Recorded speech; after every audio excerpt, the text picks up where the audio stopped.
Hey there, just a quick note. This episode originally aired on Social Media Therapy. I have since reprogrammed it for dopamine deficient. If there are any concepts in here that you have questions about or wanting to understand more about, please hit me up in my DMs on Instagram or TikTok.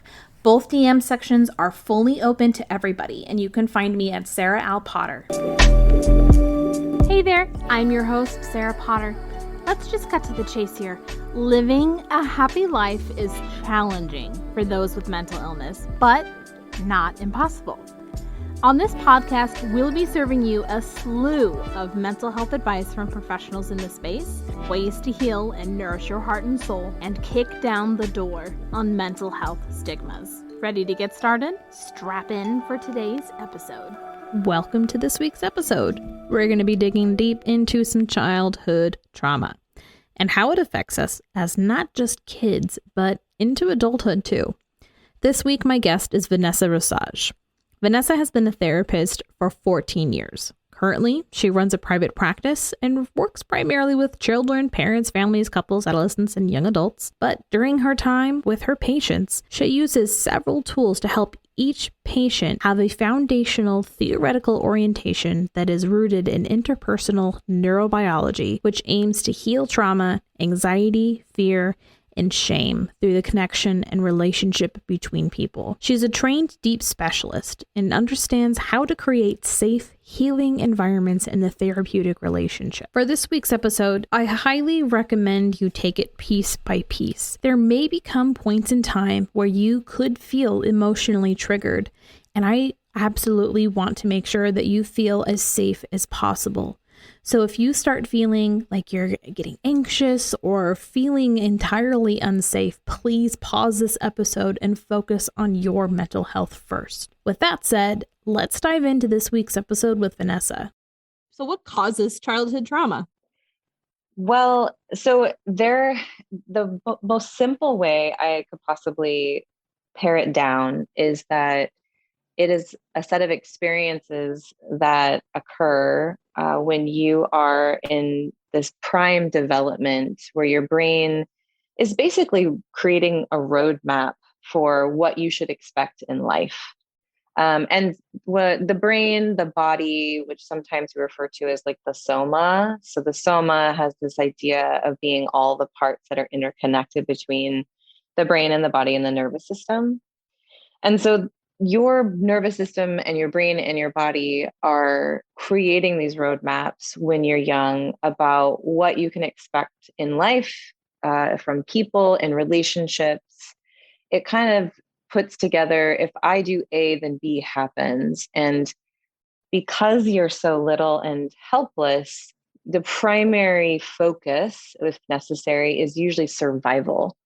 So if you're ever in situations where there is a threat to your well-being, whether you are in what we would call a real threat, as in the threat is imminent, it's going to hurt you or kill you, or it's perceived, so you believe that you are going to die essentially, or get hurt.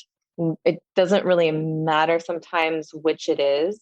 And so what that looks like as you get older is you begin to put those pieces together around perceived or actual threat in the nervous system, and you react to something that might be benign, something that's sort of just every day as an actual threat. Geez. So like what you said about your mind being this like roadmap as a child, and your brain is trying to figure out and create pathways for how you experience life. Like that is a much better description than anyone ever calling a child's brain a sponge, because it's more than just absorbing what's going on around you. It's about helping your brain begin to understand how to respond to all of the things that happen in life.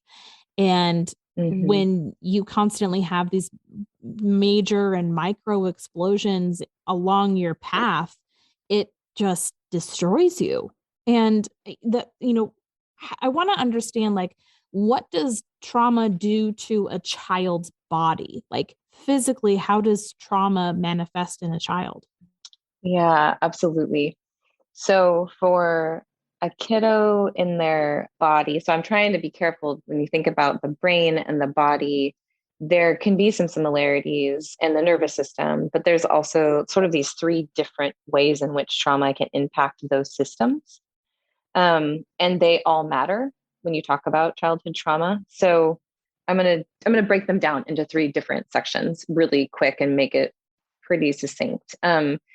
The ways in which it impacts the brain is that it focuses on survival. So when you have a brain that's focused on survival, some of the other mechanisms of the brain that you might need to thrive, like your prefrontal cortex, or maybe let's say the parts of your brain that are around developing connected relationships or thriving, creativity, curiosity, those areas are not going to be prioritized in terms of brain development. You're going to be seeing a prioritization in the hippocampus, in the amygdala, all of those parts that are connected to the nervous system. And then I just asked, like, does that make sense so far? Yes. Yeah, that makes sense. Great, great. And so then the nervous system is also, and the body, they also are prioritizing survival, but that looks a little bit different. So for the nervous system inside the body, that's connected to those areas of the brain, but the nervous system is so much more involuntary. It's the things that we might do where we might jump or startle when we hear a noise, or to curl up to protect ourselves. It's these automatic reactions that we might have to something that feels scary or startling, that cause us to go into that fight, flight, or freeze. And then the body is the layers of muscle, your bone, all those different pieces. And those are directly impacted in so many different ways, but more like some of the most brilliant research is around the way in which the hormones that are coursing through your body as a result of its focus on survival in the brain are things like cortisol and that HPA axis. And so the cortisol running through your body can break down your organs and your nervous system and your bones at a faster rate than otherwise would be necessary, because your body isn't built to hold that level of cortical stress. And so you want those are like the three different ways that trauma can impact the brain, the nervous system, and the body. Oh God, that's insane. Like, okay, so I have not only childhood trauma, but Mm, adult trauma as well. hmm And like basically I was a single mom for 6 years. mm, And in 2019, I started having these really intense chest pains. And I thought I was having a heart attack. I thought I was going to like need a stent in my heart or something, because it was just so painful and so intense. And my body got weak. And it was just like, my life came to this point where my body was like, okay, we can't take this anymore. So we're just going to bail out.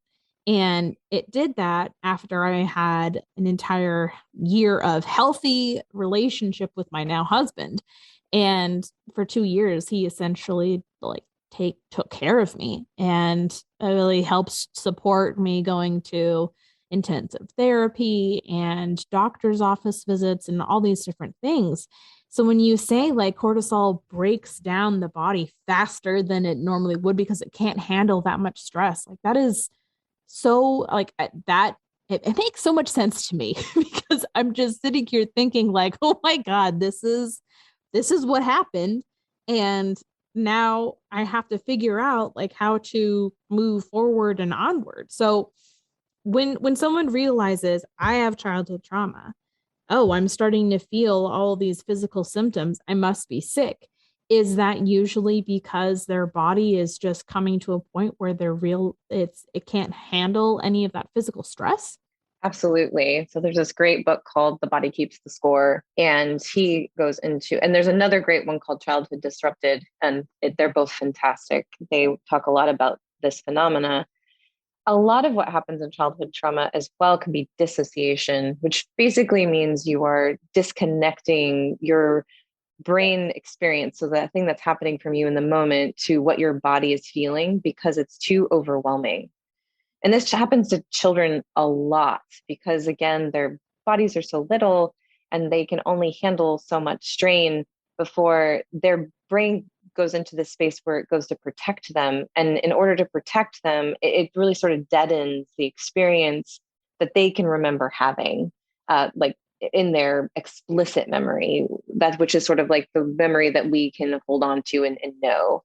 Uh, the implicit memory, the memory that you kind of exists more inside of your body in terms of sensations and images and experiences that are more physical.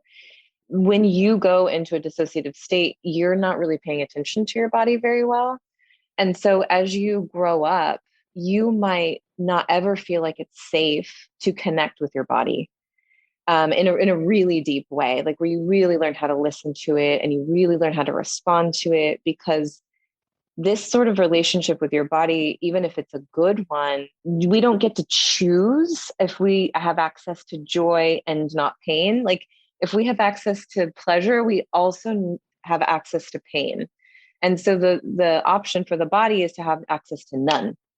And when you were experiencing that, your symptoms that you might start to develop in terms of feeling really ill or not feeling like your body is working well for you, it might be like you're saying, it might not be until it's so overwhelming that you can't ignore it anymore, that you're almost sort of forced to not dissociate from your body anymore because the physical symptoms are so extreme or dire. Oh my God. Like this is hitting me hard. I can't imagine how it's hitting everyone else. So a question continuing on this tangent, but driving more into neurodivergent children.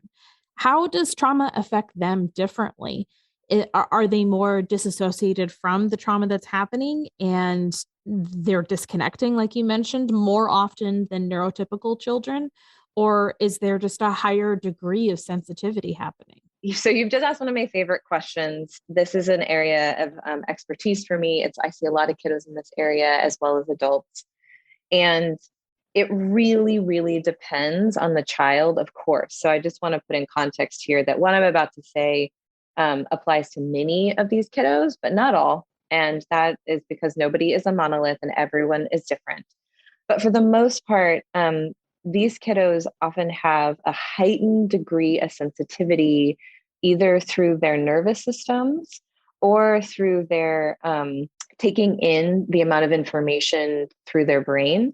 So a lot of these kiddos' filter system is sort of similar to a kiddo with ADHD, but they don't have ADHD, and that they take in a lot of sensory info, whether it be smells, sights, sounds, words, textures, but they don't necessarily have some of the other symptoms that come along with ADHD.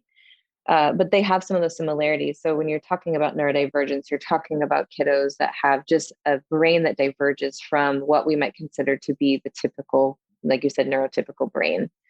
So these kiddos, their sensory input can make them feel like they're taking in too much, too fast, too soon. And they can feel alone, which is some of the definers of trauma. Like trauma is really has some of the definitions that are pretty popular are that it's too much, too fast, too soon, and you often feel alone in that experience. And so for these kiddos, there is an increased tendency to dissociate because they are not necessarily supported in being able to filter that information at a rate that is comfortable for them and that helps them to feel safe. I think the other level of trauma to be aware of with these kiddos is the trauma our society hands them. So I see a lot of these kiddos in really super supportive, loving environments, and they actually tend to do really, really well. And then they get put into an environment that's either neurotypical or isn't very sensitive to some of the ways in which their brain works differently. And often the social trauma, like the expectations from society that are put on them and cause them to feel shame, become a trauma for them. Not necessarily even the parts of them that are just wired differently. It's the fact that other people shame them for being wired differently that can create that sort of trauma. And that can definitely look pretty intense for these kiddos because they process that in a much, much bigger way, sometimes either in the way in which their nervous system processes it, or sort of philosophically or existentially, they're much quicker to plummet into a shame place where they're like, I'm a bad person, I don't deserve to be here, than maybe a neurotypical kid.